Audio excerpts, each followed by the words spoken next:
muupenyu vanhu vanotambura nezvinhu zvakasiyana siyana. Zviya zvokuti iwewo unenge uchiti dambudziko rangu iri ndiro rako iroro. Vamwe vane matambudziko akasiyana siyana. Nhasi toda kutaura dambudziko remhanza. Vebhindura University vakagadzira mushonga uyu. Kana uri mumwe wevanhu vane mhanza, chiziva kuti dambudziko rako rapera.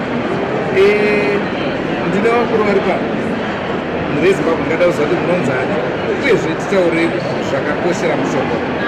Ndinoitwa Admire Hadlife Rambwashika, tiri paBhindura University, students, post-grad students, kuita chemistry, natural products. Mushonga watakagadzira uyu ndewekurwisa mhanza yatingati iyo alopecia.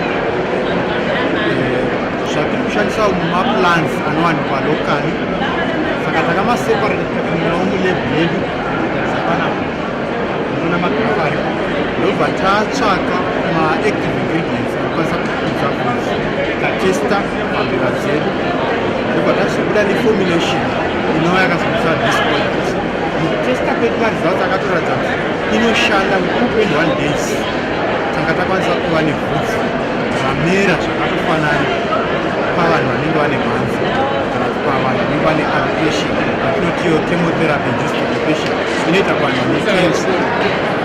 Nekuti vanhu vanozora mishonga yekensa vazhinji vacho vanopedzisira bvudzi ravo risina chakure zvakanaka. Ndo vatanyanya kugadzira mushonga uyu takanangana nayo. Saka mazvinzwa dambudziko renyu rapera. Zviya zviya zvokuramba uchichema uchiti une mhanza nekuti isina problem inonzi yemhanza, inoenda kushamba torweni. Rumas Media, taking you to another level.